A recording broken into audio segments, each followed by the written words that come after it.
Right మిత్రులారా, మనకి ఇక 6th క్లాస్ నుంచి స్టార్ట్ చేద్దాం. ఫస్ట్ మన యొక్క లెసన్ సంచార జీవనం నుండి స్థిర జీవనం వరకు. సంచార జీవనం నుండి యొక్క స్థిర జీవనం వరకు.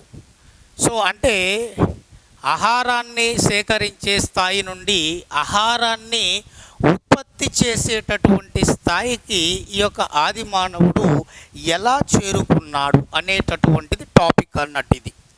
సో మరి ఇది తెలియాలంటే మనకి ఇచ్చినటువంటి న్యూ టెక్స్ట్ బుక్లో ఒక ముఖ్యమైన విషయం తెలియాలి. ఒక టేబుల్ ఇచ్చాడు. ఆ టేబుల్లో ఏముంది?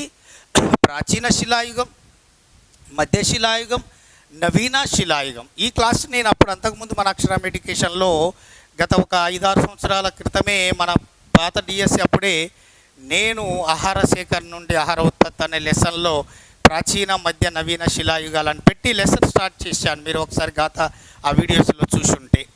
సో మరి ఈ లెసన్ మనకు అర్థం కావాలంటే ఫస్ట్ ఆఫ్ ఆల్ మనం అర్థం చేసుకోవాల్సినటువంటి విషయం ఏంటంటే టెక్స్ట్ బుక్లో మనకి ఇచ్చినటువంటి ఆ టేబుల్లో ఇచ్చినటువంటి ఒక ఆర్డర్ ఏంటిది అది తెలియాలంటే ఫస్ట్ ఆఫ్ ఆల్ మీకు ఇక్కడ ఒక ముఖ్యమైనటువంటి విషయం తెలియాలి. ఏమిటయ్యా అంటే మన యొక్క పురావస్తు చరిత్రకారులు, ఆర్కియాలజిస్ట్, ఈ యొక్క చారిత్రక యుగాన్ని, పురావస్తు చరిత్రకారులు అంటే ఏంది? మనకు త్రవ్వకాలలో భాగంగా బయటపడినటువంటి వస్తువులు కానీ, శిలాజాలు కావచ్చు, కాయిన్స్ నాణెములు కావచ్చు, కుండ పెంకులు కావచ్చు, అస్థిపంజరాలు కావచ్చు, స్మారకమైన భవనాలు కావచ్చు, what ever it may be, అలా త్రవ్వకాలలో బయలుపడినటువంటి అంశాల మీద పరిశీలన చేసి పరిశోధించి వాస్తవమైనటువంటి విషయాన్ని చేరవేసేటటువంటి వారు ఎవరైతే ఉంటారో they are all called archaeologist. అంటే వాళ్ళనే పురావస్తు శాస్త్రవేత్తలు, పురావస్తు చరిత్రకారులు అని చెప్పేసి అంటాం. అటువంటి పురావస్తు చరిత్రకారులు ఏం చేశారు? ముఖ్యంగా ఈ యొక్క భూమి మీద మానవుడి యొక్క జీవన విధానం అనేది ఎలా కొనసాగింది, ఈ ఆది మానవుడు అనేటటువంటి వాడు తన జీవన విధానాన్ని ఎలా కొనసాగించాడు అంటే మనకు అప్పుడు ఏం తెలియాలి? ఈ మానవుడు అనేవాడు డైరెక్ట్ ఆవిర్భవించాడా? లేదు. ఫస్ట్ మనకు లార్వా సముద్రం నీటిలో ఆవిర్భవించింది, ప్లాజిలెట్ట అది సముద్రం నీటిలోనే, వృక్షాలు, జంతువుల కోతి నుండి చివరగా మానవుడు ఆవిర్భవించాడు. మరి కోతి నుండి ఆవిర్భవించిన మానవుడు అదే జంతు లక్షణాలను కలిగి ఉంటూ ఇంత అమోఘమైనటువంటి అభివృద్ధిని ఎలా సాధించగలిగాడు? అతడు ఈ యొక్క అభివృద్ధి సాధించడానికి ఈ యొక్క ఏ విధమైనటువంటి కారకాలు అతడికి ఉపయోగపడ్డాయి అనేటటువంటి ఈ యొక్క ముఖ్యమైనటువంటి విషయాన్ని పరిపూర్ణంగా తెలుసుకోవడానికి ఈ పురావస్తు చరిత్రకారులు ఏం చేశారయ్యా అంటే స్పష్టమైనటువంటి మానవుడి యొక్క చరిత్ర అధ్యయనానికి అందుబాటులో ఉన్నటువంటి ఈ యొక్క లిపి, భాష, వస్తువులు అన్నీ కూడా సమృద్ధిగా లభించే ఈ చారిత్రక యుగం మీద పరిశోధన చేసి ఈ చారిత్రక యుగాన్ని 3 భాగాలుగా విభజించారు. ఎన్ని భాగాలు? 3 భాగాలుగా విభజించారు. అవి ఏమిటి? ఒకటి శిలాయుగము,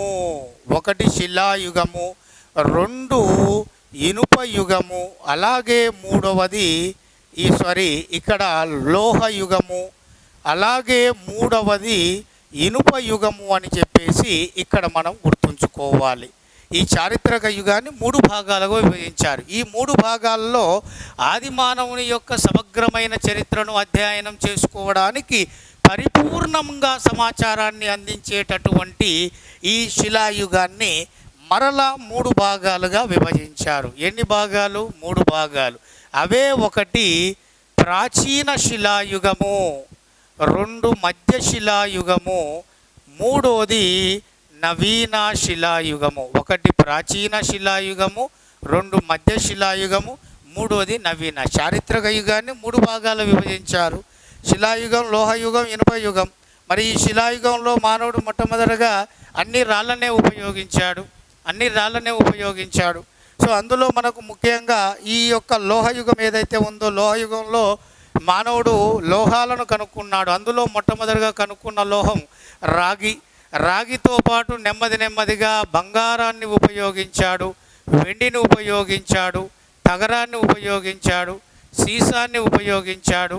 ఇవన్నీ కూడా. సో ఇవన్నీ కూడా ఏకలోహాలు. వీటితో పాటు ముఖ్యంగా తర్వాత మిశ్రమ లోహం అంటే కంచు లేదా కాంస్యాన్ని ఉపయోగించాడు. కంచు లేదా కాంస్యం అంటే ఇది ఏకలోహం కాదు, ఇది రెండు లోహాల కలయిక. It's a mixed metal of two individual metal. The first one copper and the second one tin. That's called bronze. So ఇక్కడ మనకు ఇక్కడ ఈ యొక్క కంచు లేదా కాంస్యం అనేది రాగి మరియు ఈ తగరం అనేటటువంటి రెండు లోహాల యొక్క మిశ్రమం కంచు. ఈ లోహయుగంలో ఇవన్నీ కూడా వాడాడు. మొట్టమొదట వాడింది రాగి, తర్వాత మిశ్రమ లోహంగా ఉపయోగించుకుంది కంచు లేదా కాంస్యం.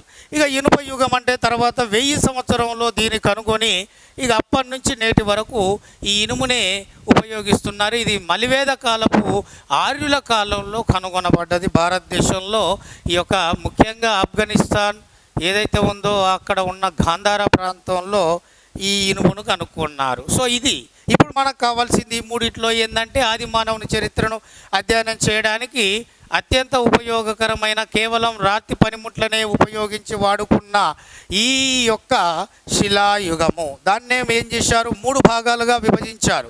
1 ప్రాచీన శిలాయుగం, 2 మధ్య శిలాయుగం, 3 నవీన శిలాయుగము.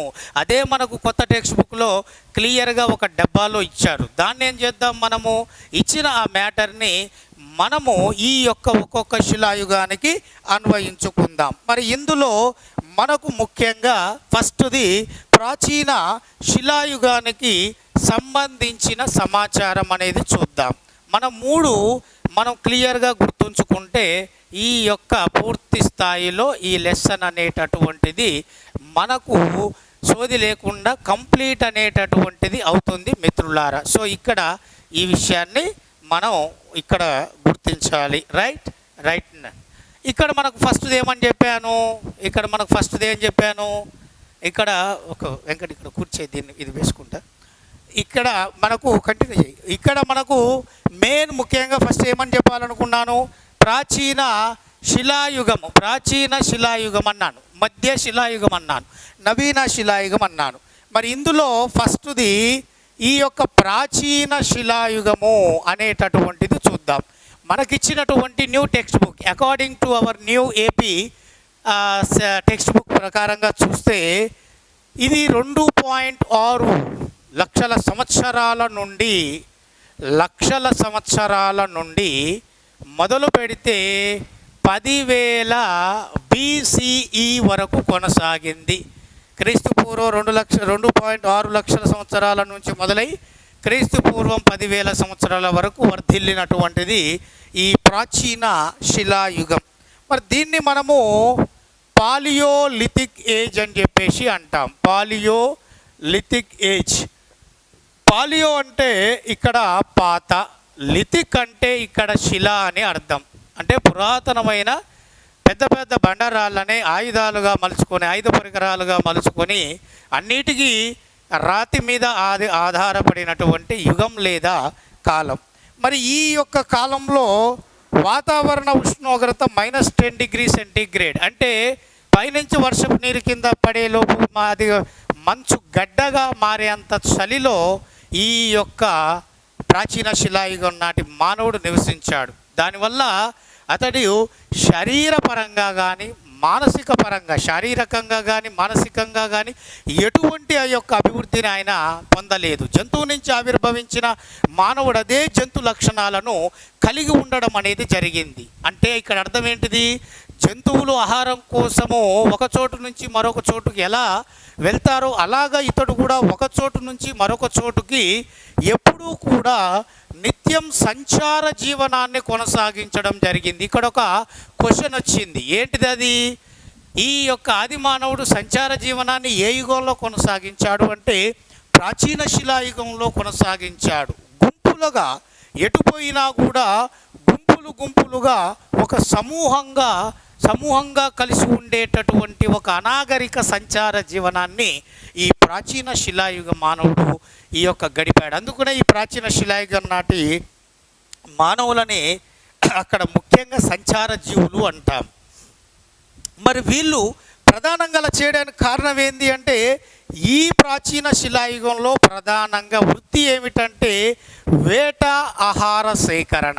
వేట ఆహార సేకరణ, జంతువులను వేటాడడం, వాటిని చంపడం, వాటి పచ్చి మాంసాన్ని భుజించడం, మిగిలి ఉన్నటువంటి ఆ యొక్క మాంసాన్ని భద్రపరుచుకొని దాన్ని మరి కొద్ది రోజులకు దాన్ని మరలా వారి యొక్క ఆకలి తీర్చుకోవడానికి వారు నివసించే స్థావరాల్లో దాన్ని పదిలంగా భద్రపరుచుకోవడం అనేటటువంటిది జరిగేది. అంటే ఈ కాలం నాటి మానవుని యొక్క ప్రధాన వృత్తి వేట మరియు ఆహార సేకరణ. వేట మరియు ఆహార సేకరణ అనేటటువంటి పాయింట్ ఆఫ్ వ్యూలో దాన్ని మనం గుర్తుపెట్టుకొని మనము ఇక్కడ ఒక పాయింట్ గుర్తుపెట్టుకోవాలి. వేట ఆహార సేకరణ కాబట్టే సంచార జీవనాన్ని కొనసాగించాడు, గుంపులుగా సామూహిక సమూహ జీవనాన్ని కొనసాగించాడు, పచ్చి మాంసాన్ని భుజించాడు, ఒక చోటు నుంచి మరొక చోటుకు నిత్యం సంచారాన్ని కొనసాగించాడు. ముఖ్యమైన పురాతనమైనటువంటి అతి పెద్ద పెద్ద బండరాళ్లను తన ఆయుధ పరికరాలుగా వేటాడడానికి ఉపయోగించుకున్నాడు. జంతువులను చంపడానికి ఉపయోగించుకున్నాడు. జంతువుల మాంసాన్ని కొయ్యడానికి, జంతువుల చర్మాన్ని తీయడానికి, తీసిన ఆ చర్మాన్ని శుభ్రపరచడానికి, వీటన్నిటికీ ఈ ఆయుధ పరికరాలను, ఆ రాళ్ళని ఆయుధ పరికరాలుగా మార్చుకున్నాడు. అలాగే చనిపోయిన జంతువుల యొక్క ఎముకలతో కూడా ఆయుధ పరికరాలు మార్చుకొని వాటితోటే మళ్ళీ ఇతర జంతువుల్ని చంపి తన ఆకలిని తీర్చుకునే ప్రయత్నం కూడా చేశాడు ఈ ప్రాచీన శిలాయుగం నాటి మానవుడు.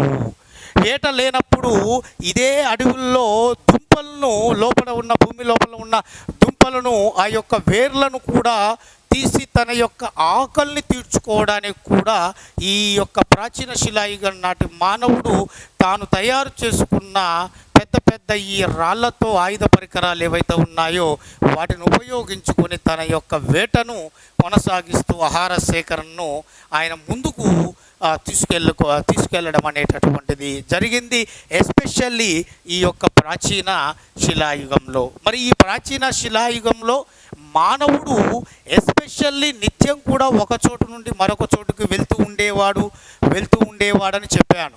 ఆ క్రమంలో భాగంగా మరి ఆయన శరీరం విశ్రాంతి కోరుకున్నప్పుడు ఎక్కడ నిద్రించేవాడు, దానికి ఆయన నివాస స్థావరాలుగా ఏం ఎంచుకున్నాడు అంటే ముఖ్యంగా చెట్ల తొర్రలు కానీ, కొండ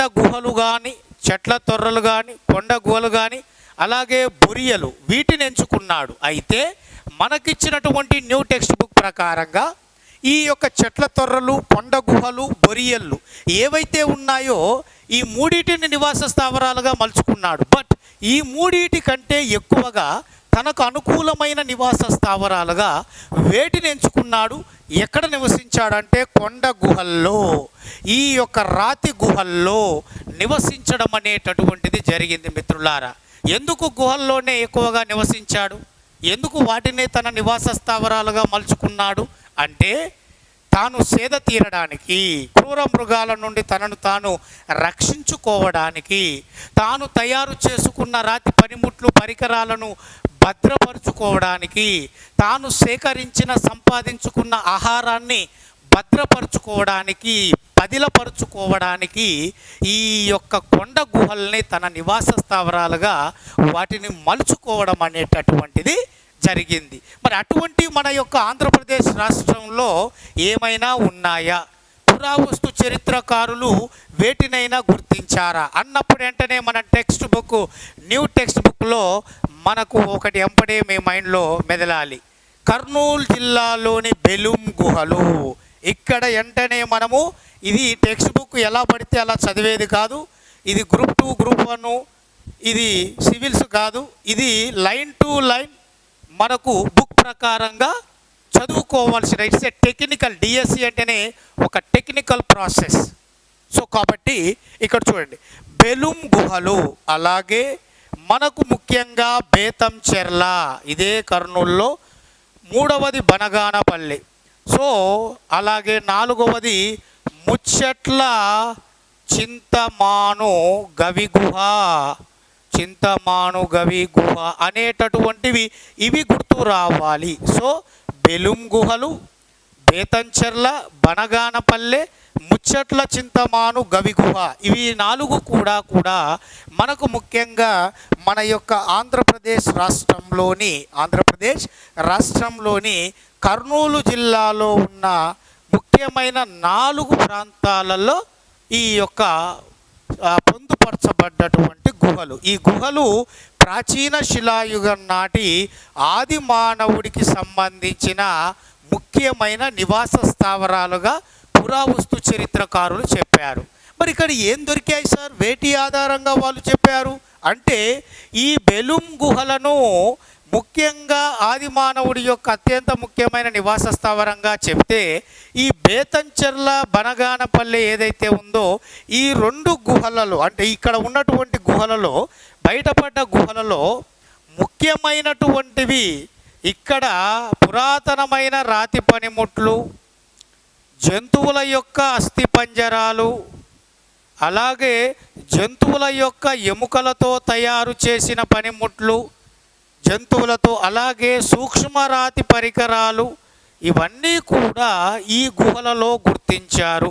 రాతి పనిముట్లు, పురాతనమైన పెద్ద రాతి పరికరాలు, జంతువుల యొక్క అస్థిపంజరాలు, జంతువుల యొక్క ఎముకలతో తయారు చేసిన పరికరాలు, అలాగే మనకు ఈ యొక్క మధ్యశిలాయుగానికి సంబంధించినవి కూడా సూక్ష్మరాతి పరికరాలు ఈ గుహలలో ఈ యొక్క పురావస్తు చరిత్రకారులు వీటిని అంటే మనకు వెతికి తీయడం అనేటటువంటిది జరిగింది. అంటే బేతంచెర్ల బనగానపల్లెలో ఎస్పెషల్లీ రాతి పనిముట్లు కానీ, అస్థిపంజరాలు కానీ, ఎముకలతో చేసినవి కానీ, సూక్ష్మరాతి పరికరాలు కానీ, ఇవన్నీ కూడా భారత ఉపఖండంలో ఈ రెండు ప్రాంతాలలో ఉన్న గుహలలో తప్ప మరెక్కడా దొరకని విధంగా, మరెక్కడా లేని విధంగా చాలా ఎక్కువ సంఖ్యలో ఈ బేతంచెర్ల కానీ బనగానపల్లె వద్ద ఉన్న ఈ రాతి గుహలలో ఈ పురావస్తు చరిత్రకారులు గుర్తించడం అనేది జరిగింది. ఏంటిని?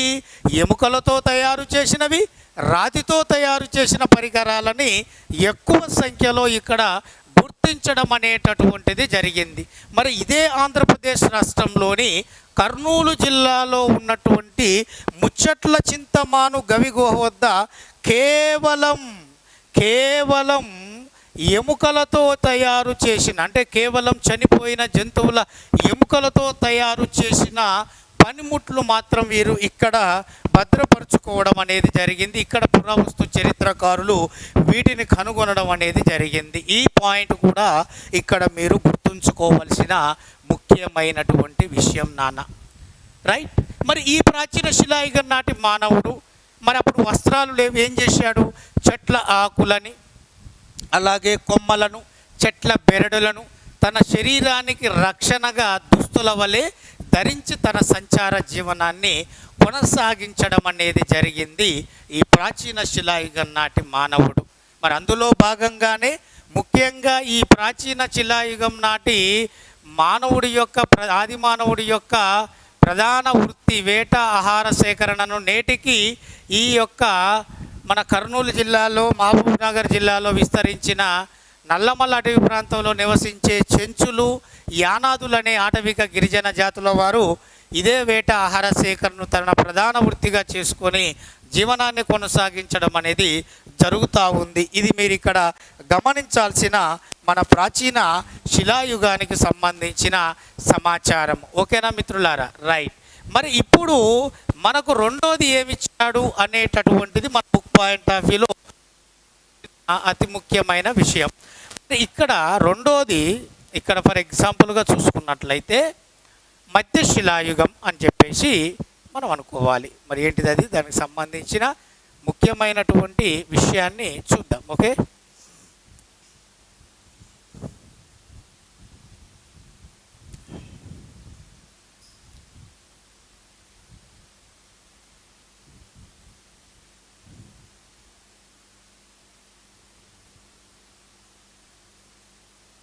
రైట్. ఇక్కడ మనకి నెక్స్ట్ ఏంది? రెండవది మధ్యశిలాయుగం. సో ఈ యొక్క మధ్యశిలాయుగం, ప్రాచీన శిలాయుగం అయిపోయిన తర్వాత మరి మధ్యశిలాయుగం ఎప్పుడు ప్రారంభమైంది అంటే మనకు 10,000 BC నుండి 8,000 BC వరకు, BCE. సో బిఫోర్ కామన్ ఎరా అంటాము, బిఫోర్ కామన్ ఎరా. సో బిసిఈ అంటే మరి మధ్యశిలాయుగం. దీన్ని ఆంగ్లంలో మనము మెజోలిథిక్ ఏజ్ అని చెప్పేసి అంటాం. మరి మెజో అంటే మధ్య, లిథిక్ అంటే శిల అని అర్థం. మెజో అంటే మధ్య, లిథిక్ అంటే శిల అని చెప్పేసి అర్థం. మరి ఈ యొక్క మెజోలిథిక్ ఏజ్లో మనకు ప్రధానంగా కనపడేది ఏంటంటే వాతావరణ ఉష్ణోగ్రత. అంటే దాదాపు 12,000 సంవత్సరాలు, అంటే 12,000 సంవత్సరాల సందర్భంలో, ఆ క్రితం 12,000 సంవత్సరాల అప్పుడు మనకు వాతావరణంలో కొన్ని అనూహ్యమైనటువంటి మార్పులు సంభవించాయి. ఆ సంభవించిన వాతావరణంలో అనూహ్యమైన పెను మార్పుల వలన వాతావరణంలో ఉష్ణోగ్రతలు అనేవి అకస్మాత్తుగా పెరిగాయి. అంటే -10 degrees నుంచి +10 degrees సెంటీగ్రేడ్. అంటే ఇక్కడ అర్థమైంది, వాతావరణంలో ఎప్పుడైతే పెను మార్పులు సంభవించి ఉష్ణోగ్రతలు పెరిగాయో అప్పటి వరకు చలిలో పూర్తిగా మంచు యుగంలో నివసించిన ఆది మానవుడి యొక్క శారీరక పెరుగుదలతో పాటు మానసిక పెరుగుదల పెరిగి ముఖ్యమైనటువంటి విచక్షణ జ్ఞాన పరిజ్ఞానం, తెలివితేటలు, ఆలోచన శక్తి అనేది రావడం అనేటటువంటిది జరిగింది ఈ మధ్యశిలాయుగంలో. మరి అందులో ప్రధానంగా ఈ యొక్క పెను మార్పులు సంభవించడం వల్ల, ఉష్ణోగ్రతలు పెరగడం వలన శారీరక మార్పుతో పాటు మానసిక మార్పులు కలిగి తెలివితేటలు రావడం వల్ల కొత్త కొత్త ఆవిష్కరణలు చేసుకొని తాను జంతువు నుంచి ఆవిర్భవించినటువంటి విషయాన్ని మర్చిపోయి జంతువు వేరు నేను వేరు అనేటటువంటి ఒక స్థాయికి ఈ యొక్క మానవుని తీసుకొచ్చిన యుగంగా చెప్తాము ఈ యొక్క దేనినంటే ఈ యొక్క మధ్యశిలాయుగాన్ని. మరి మధ్యశిలాయుగము మరి ముఖ్యంగా ఇందులో ఈ ఆది మానవుడు చేసిన నూతన సంస్కరణలు ఏమిటి అంటే, ఫస్ట్ మనకి ఇక్కడ గుర్తుంచుకోవాల్సింది స్థిర నివాసము అనేటటువంటిది, అలాగే ఇక్కడ జంతువులను మచ్చిక చేసుకోవడం, అలాగే మనకి ఇక్కడ వ్యవసాయం అనేటటువంటిది, అలాగే మనకిక్కడ పశుపోషణ అనేటటువంటిది, అలాగే మనకు రాతి పరికరాలలో మార్పు అనేటటువంటిది, రాతి పరికరాలలో మార్పు, అలాగే మనకు ఇక్కడ చిత్రలేఖనం అనేటటువంటిది. ఇవన్నీ కూడా మనం ఇక్కడ గుర్తుంచుకోవాల్సిన ముఖ్యమైన అంశాలు. టెక్స్ట్ బుక్లు అక్కడక్కడ ఇచ్చినాయి, మనం మధ్యశిలాయుగం కిందకి తీసుకొచ్చి మీకు ఇక్కడ చెప్పడం జరిగింది. స్థిర నివాసం, మచ్చిక, వ్యవసాయం, పశుపోషణ, రాతి పరికరాలలో మార్పు, చిత్రలేఖనం. ప్రాచీన శిలాయుగం నాటి మానవుడు ఏ జీవనాన్ని కొనసాగించాడు అంటే సంచార జీవనాన్ని కొనసాగించాడు. సో మధ్యశిలాయుగంకి వచ్చేసరికి ఈ యొక్క శారీరక అభివృద్ధితో పాటు మానసిక పెరుగుదల రావడం వలన ఈ ఆలోచన శక్తి, విచక్షణ పరిజ్ఞానం, తెలివితేటలు అభివృద్ధి చెందుతూ ఉండడం వలన ఈ అద్భుతమైన ఆవిష్కరణలు వచ్చాయి. అందులో ఒకటి స్థిర నివాసం. అంటే సంచార జీవనానికి స్వస్తి పలికి స్థిర జీవనాన్ని చెక్క, మట్టి, అలాగే రాళ్ళు, అలాగే మనకు రెల్లుగడ్డితో కప్పుకున్న గుడిసెల వంటి వాటిని ఒక చోట స్థిరంగా ఒక చోట నిర్మించుకొని అక్కడ స్థిర నివాసాన్ని కొనసాగించే ఈ యొక్క ముఖ్యమైన కార్యక్రమానికి శ్రీకారం చుట్టబడింది ఈ మధ్యశిలాయుగంలో. మరి ఈ మధ్యశిలాయుగంలో స్థిర నివాసాన్ని ఏర్పాటు చేసుకున్నాక అనేకమైనటువంటి జంతువులను వేటాడేయడానికి సంచార జీవనాన్ని కొనసాగించాడు. కానీ ఇక్కడ మధ్యశిలాయుగంకి వచ్చేసరికి సంచార జీవనానికి స్వస్తి పలికి స్థిర జీవనాన్ని ఏర్పాటు చేసుకొని దాన్ని కొనసాగిస్తూ తానున్న నివాసం చోటునే అనేక రకాలైన జంతువులను మచ్చిక చేసుకొని వాటిలో కొన్నిటితో పూర్తి స్థాయిలో తాను వ్యవసాయ కార్యక్రమాలు, మరికొన్నిటిని తాను ఇంటి దగ్గర కాపలాగా ఉంచుకునే స్థాయికి వచ్చాడు ఈ యొక్క మానవుడు. మరి ఈ జంతువుల మచ్చికలో మనకు ముఖ్యంగా కుక్క కానీ, నక్క కానీ, మేక కానీ, గొర్రె కానీ, అలాగే గుర్రం కావచ్చు, గాడిదలు కావచ్చు, అలాగే మనకు ఎద్దులు కావచ్చు, అలాగే కోడి, పిల్లి కావచ్చు, అలాగే మనకు ముఖ్యంగా పంది, రకరకాల వగైరా వగైరా వగైరా, కుక్క, నక్క, మేకలు, గొర్రెలు, గుర్రాలు, గాడిదలు, ఎద్దులు, కోళ్ళు, కోడిపుంజులు, పిల్లులు, పందులు, ఇవన్నీ కూడా ముఖ్యంగా ఈయన ముఖ్యమైనటువంటి ఇన్ని రకాల జంతువులు మచ్చిక చేసుకున్నాడు. ఇన్ని రకాలమైన జంతువుల్లో ఎక్కువగా ఏ జంతువును మచ్చిక చేసుకున్నాడంటే కుక్క అనే జంతువును మచ్చిక చేసుకున్నాడు. మరి ఇందులో ప్రధానంగా బలమైన జంతువుల్లో ఎద్దులు, గాడిదలు ఈ రెండింటిని ఉపయోగించి దాదాపు 12,000 సంవత్సరాల క్రితమే ఈ వాతావరణంలో సంభవించిన పెరు మార్పుల వలన ఆలోచన శక్తిని పెంచుకున్న, తెలివితేటలను పెంచుకున్న ఈ యొక్క మధ్యశిలాయుగం నాటి మానవుడు వ్యవసాయాన్ని మొట్టమొదటిసారిగా చేయడం ప్రారంభించాడు. ఎవరయ్యా అంటే ఈ యొక్క మధ్యశిలాయుగం నాటి మానవుడు. మరి ఈ వ్యవసాయాన్ని గాడిదలు, ఎద్దులతో సహా భూమిని దున్ని, అంటే పొలాన్ని దున్ని వివిధ రకాలైనటువంటి ఆహార ధాన్యాలను పండించాడు పూర్తి స్థాయిలో. అందులో మనకు గోధుమలు ఉన్నాయి, బార్లీ ఉంది, అలాగే మనకు వరి ఉంది, మనకు ముఖ్యంగా పప్పు ధాన్యాలు ఉన్నాయి, మనకు శనగలు ఉన్నాయి, అలాగే మునగ, వివిధ రకాల పళ్ళు, కూరగాయలు, ఇలాంటి మొత్తం కూడా పంటలు ఈ మధ్యశిలాయుగం నాటి మానవుడు దాదాపు 12,000 సంవత్సరాల క్రితమే వీటిని వ్యవసాయం చేసి వివిధ రకాల పంటలు పండించుకోవడం అనేటటువంటిది జరిగింది. మరి ఇందులో భాగంగానే ఈ యొక్క పశుపోషణ కూడా పూర్తి స్థాయిలో ఈ మధ్యశిలాయుగంలోనే ప్రారంభం చేసుకున్నాడు. పశువులను ఒక చోట నిలవరించి కంచె వేసి పూర్తి స్థాయిలో పశుపోషణ చేశాడు అనడానికి పురావస్తు చరిత్రకారులు ఈ బూడిద దిబ్బల రూపంలో ఈ యొక్క మధ్యశిలాయుగంలో పశుపోషణ ప్రారంభమైంది. 5,000 BCకి వచ్చేసరికి, నవీన శిలాయుగంకి వచ్చేసరికి పూర్తి స్థాయిలో పశుపోషణ అభివృద్ధి చెందింది అని ఈ బూడిద దిబ్బల రూపంలో గుర్తించారు. అవి కూడా ఎక్కువగా మన యొక్క కర్నూలు, అనంతపురం 2 జిల్లాలలో ఈ బూడిద దిబ్బలు బయటపడ్డాయి. ఈ బూడిద దిబ్బలు పశుపోషణ జరిగింది అనడానికి సాక్ష్యాధారంగా నిలవడం జరిగింది. అలాగే రాతి పరికరాలలో మార్పు, అంటే ప్రాచీన శిలాయుగం నాటి మానవుడు ఆయన పూర్తి స్థాయిలో అభివృద్ధి చెందలేదు. జంతువు నుంచి ఆవిర్భవించిన మానవుడు అదే జంతు లక్షణాలను కలిగి ఉండడం వలన, కానీ మధ్యశిలాయుగంకి వచ్చేసరికి ఆలోచన శక్తి, విచక్షణ పరిజ్ఞానం, తెలివితేటలు ఇవన్నీ కూడా ప్రారంభమయ్యాయి. తద్వారా ఏమైంది, ఇక్కడ పూర్తి స్థాయిలో తాను పదులెక్కువ బరువు తక్కువగా ఉండాలి అనే కాన్సెప్టుతో ఈ యొక్క చేతితో పట్టుకునేందుకు సులువుగా ఈరోజు మనం ఉపయోగిస్తున్న కత్తి, గొడ్డలి, గడ్డపార, కొడవలి, ఈ యొక్క సుత్తి, అంటే ఇటువంటి పరికరాలు ఏవి మనం ఉపయోగిస్తున్నామో చిన్నవిగా చేసుకొని, అటువంటి పరికరాలను చాలా చిన్నవిగా చేసుకొని ఉపయోగించాడు ఈ యొక్క మధ్యశిలాయుగం నాటి మానవుడు.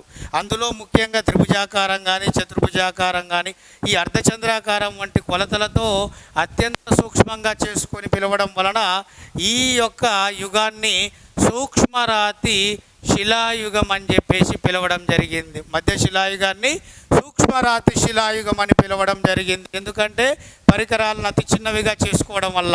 మరి మన న్యూ టెక్స్ట్ బుక్లో సూక్ష్మరాతి శిలాయుగానికి సంబంధించిన ఆధారాలు ఎక్కడ బయటపడ్డాయని రేపు మేము క్వశ్చన్ అడిగితే మీరు ఆన్సర్ ఏం చెప్పాలి? వెంటనే మన న్యూ టెక్స్ట్ బుక్లో ఒక పిక్చర్ అనేది మీకు గుర్తు రావాలి. ఏమిటయ్యా అంటే మధ్యప్రదేశ్లోని నాంద్ర అనేటటువంటి ప్రాంతం ఏదైతే ఉందో, ఈ నాంద్ర అనే ప్రాంతంలో మధ్యశిలాయుగానికి సంబంధించిన మానవుడు తయారు చేసుకున్న సూక్ష్మరాతి పరికరాలు అనేటటువంటివి ఈ యొక్క ఎక్కువ సంఖ్యలో బయలుపడ్డాయి అనేటటువంటి విషయాన్ని ఇక్కడ మనం గుర్తుంచుకోవాలి. అలాగే ఇక మనకు ఇందులో మధ్యశిలాయుగానికి సంబంధించినటువంటి సమాచారంలో మనం ఇక్కడ గుర్తుంచుకోవాల్సింది ఏంటంటే పెయింటింగ్స్, అంటే మనకు చిత్రలేఖనం. యాక్చువల్గా ప్రాచీన శిలాయుగం, అలాగే మధ్యశిలాయుగం, అలాగే నవీన శిలాయుగాలు, ఈ 3 యుగాలలో మనకు పెయింటింగ్ అనేటటువంటిది మొట్టమొదటిసారిగా ప్రారంభమైంది.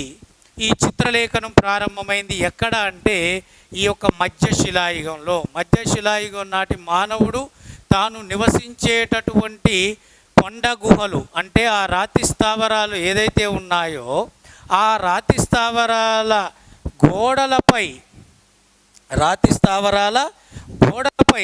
అనేక రకాల చిత్రాలను తన యొక్క రాతి పరికరాల సాయంతో చెక్కడం జరిగింది. చెక్కి ఏం చేశాడు, వాటికి ముఖ్యంగా వివిధ రకాల రంగులు అద్దాడు. అప్పుడు కలర్స్ ఉన్నాయా? మరి లేవు. అప్పుడు మన పెయింటింగ్ అంటే రంగు వేయడానికి బ్రషెస్ ఉన్నాయా? లేదు.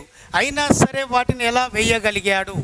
ఆ బొమ్మలు ఎలా చెక్కగలిగాడు, చెక్కిన ఆ బొమ్మలకు రంగులు ఎలా అద్దగలిగాడు, ఇవన్నీ కూడా మనకు పురావస్తు చరిత్రకారులు గుర్తుంచుకొని మనకు ఇచ్చిన ఇన్ఫర్మేషన్ ఏమిటంటే, వీరు ముఖ్యంగా ఎరుపు కానీ తెలుపు ఏవైతే ఉన్నాయో ఈ ఎరుపు తెలుపు అనేటటువంటి రంగు రాళ్లను ఉపయోగించాడు రంగును తయారు చేయడానికి. వీటిని ఏమని పిలిచారు అంటే స్టియటైట్ అని చెప్పేసి పిలవడం జరిగింది. స్టియటైట్. సో ఎరుపు తెలుపు అనేటటువంటి రెండు రంగు రాళ్ళని ఇక్కడ ఉపయోగించడం జరిగింది.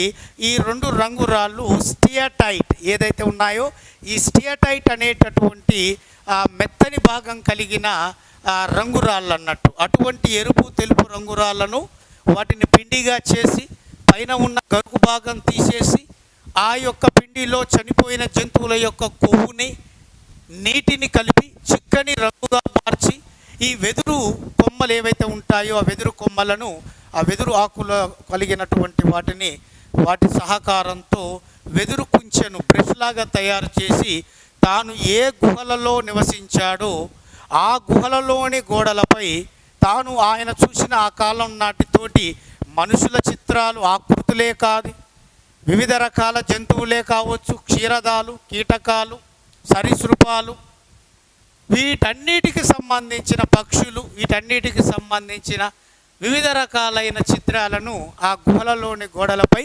చిత్రించడం అనేటటువంటిది జరిగింది. మరి అటువంటి ఈ యొక్క మధ్యశిలాయుగం నాటి ఆ చిత్రలేఖన సంపదకు సంబంధించిన మరి సమాచారాన్ని మనకు ముఖ్యంగా మనకు ఎక్కువ సంఖ్యలో ఈ యొక్క ఆంధ్రప్రదేశ్ రాష్ట్రంలోని వైఎస్ఆర్ కడప జిల్లాలో ఈ యొక్క మనకు చింతకుంట అనేటటువంటి గ్రామం ఏదైతే ఉందో అంటే ముద్దనూరు మండలంలో వైఎస్ఆర్ జిల్లాలోని ముద్దనూరు మండలంలో ఉన్న చింతకుంట అనేటటువంటి గ్రామం ఒక ప్రాంతం వద్ద ఈ మధ్యశిలాయుగానికి సంబంధించిన ఆది మానవుడికి యొక్క గీసిన చెక్కిన రాతి స్థావరాలను కనుక్కున్నారు.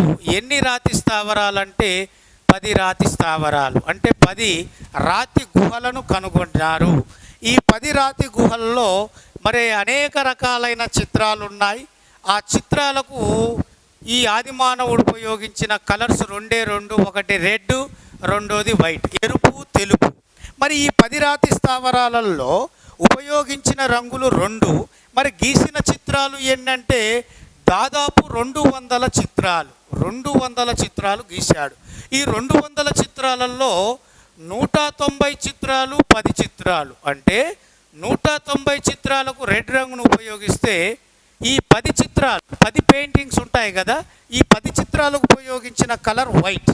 మరి ఈ 190 ఉన్నాయి కదా, ఈ 190 చిత్రాలు ఏదైతే ఉన్నాయో దీంట్లో ఉపయోగించిన కలర్ రెడ్, 10టికి ఉపయోగించింది వైట్. అయితే ఈ 190 చిత్రలేఖనాలు కలిగినటువంటి చిత్రాలలో అక్కడ ఉన్నటువంటి గుహల్లో గమనిస్తే పూర్తిగా ఎరుపు రంగులో ఏదైతే ఉందో ఆ ఎరుపు రంగులో మోపురం కలిగినటువంటి ఎద్దు యొక్క చిత్రాన్ని అక్కడ చెక్కి ఆ చిత్రానికి ఈ 10 గుహల్లో ఒక గుహలో ఒకే ఒక చిత్రం ఉంది. అందులో ఆ మోపురం కలిగిన ఎత్తు చిత్రం ఏదైతే ఉందో దానికి పూర్తిగా ఎరుపు రంగును అద్దడం జరిగింది. మొత్తం 200 చిత్రాలు, 10 రాతి గుహలు 200లో 10 చిత్రాలకు తెలుపు రంగుని, 190 చిత్రాలకు ఎరుపు రంగుని. ఈ 190 చిత్రాలు కలిగిన ఎరుపు రంగులో ఉన్న జంతువుల్లో ఈ యొక్క ఒకే చిత్రాన్ని ఒకేసారి చెక్కడం జరిగింది. ఒకే జంతువుది, అది మోపురం కలిగిన ఎద్దు. దానికి ఎరుపు రంగును పూర్తిగా అద్దారు. ఆ యొక్క పూర్తిగా ఎరుపు రంగులో అద్దబడినటువంటి ఆ యొక్క చిత్రం ఏదైతే ఉందో, మోపురం కలిగిన ఎద్దు యొక్క చిత్రం ఏదైతే ఉందో ఆ చిత్రం కలిగిన గుహను స్థానికులు ఇప్పటికీ కూడా మనకు పూర్తిగా ఈ యొక్క ఎద్దుల ఆవుల గుండు అని చెప్పేసి పిలుస్తూ ఉన్నారు. పూర్తి స్థాయిలో ఇప్పటికీ కూడా స్థానికులు అని చెప్పేసి మనకు పురావస్తు చరిత్రకారులు పిలవడం అనేది జరిగింది. మరి ఇక్కడ ఏపీలో ఈ యొక్క వైఎస్ఆర్ జిల్లాలో చింతకుంట అనేటటువంటి ప్రాంతంలో మాత్రమేనా ఈ యొక్క రాతి స్థావరాలు ఉన్నది. ఆ రాతి స్థావరాల్లో పెయింటింగ్స్ ఉన్నవి. మరెక్కడా లేవా అంటే మనకు ముఖ్యంగా ఈ యొక్క వైఎస్ఆర్ మనకు ముఖ్యంగా చింతకుంట అనేటటువంటి ప్రాంతంతో పాటు టెక్స్ట్ బుక్లో మనకు ఈ చిత్రలేఖనానికి సంబంధించిన మరికొన్ని ఈ యొక్క ఆంధ్రప్రదేశ్ రాష్ట్రంలో ఈ యొక్క ప్రాంతాలు ఇవ్వడం అనేటటువంటిది జరిగింది. మరి అందులో ఆ ప్రాంతాల్లో ఒకసారి మనం చూసినట్లయితే ఇక్కడ చిత్ర కళా రాతి స్థావరాలు, చిత్రకళ రాతి స్థావరాలు ఏదైతే ఉన్నాయో అవి ఒకసారి చూస్తే మనకు వెనుకొండ కానీ, అలాగే సింగరాయకొండ కానీ, నాయుడుపల్లి, అలాగే మనకు ఆదోని, నందిపహాట్, శ్రీకాళహస్తి, రేణిగుంట, అలాగే వెంబ కండ్రిగా, అలాగే ఇక్కడ మనకు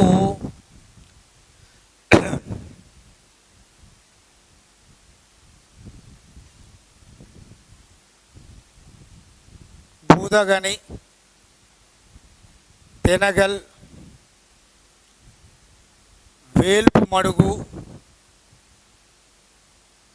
కేతవరం, అలాగే మనకు ఇక్కడ బల్లారం, ఇవి మనకు కావలి, ఇవన్నీ కూడా మనకు ఈ యొక్క చింతకుంటతో పాటు according to new text book ప్రకారం మనకు టేబుల్లో ఇచ్చినటువంటివి ఏమిటి. ఇవి చూడగానే మీకు ఏం గుర్తు రావాలి? ఇవన్నీ కూడా మధ్యశిలాయుగం నాటి ఆది మానవుడు తాను నివసించే గోడలోని గోడలపై ఈ యొక్క చెక్కినటువంటి చిత్రలేఖనానికి సంబంధించిన ఆధారాలు కలిగిన మన ఆంధ్రప్రదేశ్ రాష్ట్రానికి సంబంధించిన రాతి స్థావరాలు అని గుర్తు రావాలి. చింతకుంటతో పాటు వినుకొండ, సింగరాయకొండ, నాయుడుపల్లి, శ్రీకాళహస్తి, రేణిగుంట, వెంబకండ్రిగ, బూదగని, తెనిగల్, వేల్పు మడుగు, కేతవరం, బల్లారం, కావలి, ఇవన్నీ కూడా మనకు ముఖ్యమైనటువంటి మధ్యశిలాయుగం నాటి రాతి చిత్రకళా స్థావరాలు. మరి ఎక్కువగా ఇవే కాకుండా జింక, నక్క, దుప్పి, అలాగే ఏనుగు, అలాగే మనకు గుర్రాలు, తాబేలు, గాడిదలు, పందులు, పక్షులు, పాములు, మానవాకృతులు, రేఖాగణిత చిహ్నాలు, అలాగే ధనుస్సు, విల్లు అంటే బాణాలు, అలాగే మనకు ఆయుధ పరికరాలు, యుద్ధానికి సంబంధించిన సన్నివేశాలు, వేటాడుతున్న దృశ్యాలు, తేనెను సేకరిస్తున్న దృశ్యాలు, ఇవన్నీ కూడా ఈ యొక్క గుహలలోని గోడలపై మధ్యశిలాయుగం నాటి మానవుడు చిత్రించడం అనేటటువంటిది జరిగిందన్న విషయాన్ని మనం ఇక్కడ టేబుల్లో మన న్యూ టెక్స్ట్ బుక్లో ఇచ్చిన దీన్ని మనం అటు కన్వర్ట్ చేసుకుంటే సరిపోతుంది. ఓకేనా? రైట్. ఇది మనకు మధ్యశిలాయుగం నాటి ఈ యొక్క ఆది మానవుడికి సంబంధించిన సమాచారం అన్నప్పుడు టెక్స్ట్ బుక్లో మెయిన్ ఇక్కడ షార్ట్కట్లో మీరు ఇక్కడ గుర్తుంచుకోవలసినటువంటి ముఖ్యమైన సమాచారం అన్నప్పుడు ఇది క్లియర్ కట్గా గుర్తుంచుకోవాలి. రైట్. ఇప్పుడు ఇక మనకు మిగిలింది ఏమిటయ్యా అంటే మనకు నవీన శిలాయుగము. ఇక మూడోది నవీన శిలాయుగము. సో ఈ నవీన శిలాయుగము 8000 BCE నుండి ఇక్కడ మనకు 3000 BCE వరకు కొనసాగింది according to our new text book. This is the original time of period of 3 ages are 3 periods. The first one Paleolithic and second one Mesolithic and third one Neolithic. This is the final time of the period of time of these 3 ages or 3 periods according to our new textbook. So ఇక్కడ మనం గుర్తుంచుకోవాల్సింది మరి నవీన శిలాయుగం అంటే దీన్ని ఇంగ్లీష్లో neolithic age అని చెప్పేసి అంటాము. నియోలిథిక్ ఏజ్ అంటే నియో అంటే నవీనమైన కొత్తదైన, శిల అంటే రాయి, అంటే ఈ యుగం నాటి మానవుడు కొత్త రాతి పరికరాలను అతి సూక్ష్మంగా మధ్యశిలాయుగం వలె ఇక్కడ తయారు చేసుకొని ఉపయోగించుకోవడం వల్ల కొత్త కొత్త రకాల పనిముట్లు ఆయుధ పరికరాలను ఇక్కడ కనుగొనడం వలన వాటిని ఉపయోగించుకోవడం వలన దీన్ని నవీన రాతి యుగంగా చరిత్రకారులు దీన్ని పిలవడం అనేటటువంటిది జరిగింది. మరి ఈ నవీన శిలాయుగంకి వచ్చేసరికి ఏమైంది? స్థిర జీవనం నుండి ఇక్కడ ఏం చెప్పాను, ఆహారాన్ని ఉత్పత్తి చేసేటటువంటి స్థాయికి చేరుకున్నాడు. అంటే వేటాడే దశ నుంచి, ఆహారాన్ని సేకరించే దశ నుంచి తన చుట్టూ ఉన్న దేశాలు లేదా నాగరికతలకు వివిధ రకాలైన పంటలు పండించి వాటిని ఉత్పత్తి చేసేటటువంటి స్థాయికి ఈ నవీన శిలాయుగం నాటి మానవుడు చేరుకోవడం జరిగింది. ఇందులో ముఖ్యంగా అంటే ఇక్కడ కుమ్మరి చక్రం అనేది కనుగొనడం అద్భుతమైన విషయం. కుమ్మరి చక్రం కనుగొని తద్వారా పెద్ద పెద్ద కుండలు, చిన్న కుండలు, అలాగే మట్టి పాత్రలు ఉపయోగించుకోవడం నేర్చుకున్నాడు. అంటే ఇక్కడ మనకు టెక్స్ట్ బుక్లో కుండలు, కుండ పెంకులు, మట్టి పాత్రలు, ఆహార ధాన్యాలను నిల్వ ఉంచుకునేటటువంటి పాత్రలు అన్నాడు. మరి ఎలా వచ్చిందో తెలియాలంటే మీకు ఇక్కడ కుమ్మరి చక్రం తెలియాలి. అందుకే I mention that point in this neolithic age.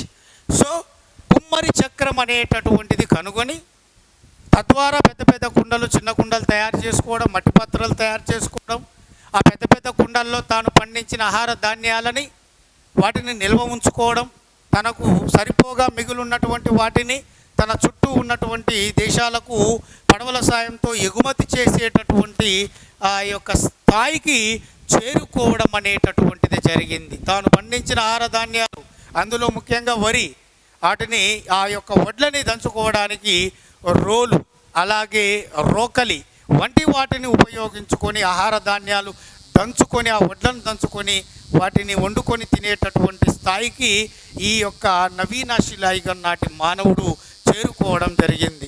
ఆ వ్యవసాయాన్ని పూర్తి స్థాయిలో అభివృద్ధి పరుచుకున్నాడు. వ్యవసాయాన్ని వరి, గోధుమ, బార్లీ వంటితో పాటు కొత్తగా ఈ యొక్క పత్తి పంటను కూడా పండించడం నేర్చుకున్నాడు ఈ నవీన శిలాయుగం నాటి మానవుడు.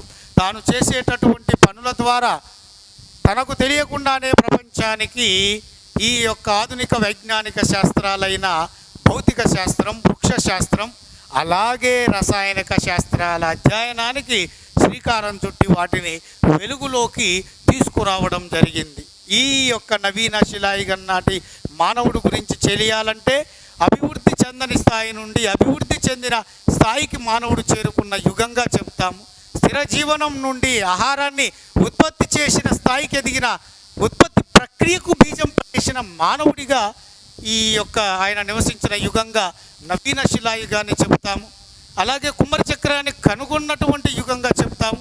పెద్ద పెద్ద కుండలు, మన మట్టి పాత్రలు వీటితో కుమ్మరి చక్రం సాయంతో తయారు చేసుకొని ఒక స్థిర నివాసానికి మరింత మెరుగులు దిద్దుకున్న మానవుడిగా, వ్యవసాయాన్ని పూర్తి స్థాయిలో అభివృద్ధి పరుచుకున్న మానవుడిగా, మొదటిసారిగా పత్తి పంటను పండించి ప్రపంచానికి పరిచయం చేసిన మానవుడిగా, ఈ యొక్క నవీన శిలాయుగానికి సంబంధించిన మానవుడిని చెప్తాం. మరి ఈ నవీన శిలాయుగానికి సంబంధించిన ఆధారాలను according to our new text book ప్రకారంగా మనకు పిక్చర్ ఇచ్చాడు, ఒక టేబుల్. మహారాష్ట్రలోని, అది నవీన అని పడ్డది, నవీన కాదు.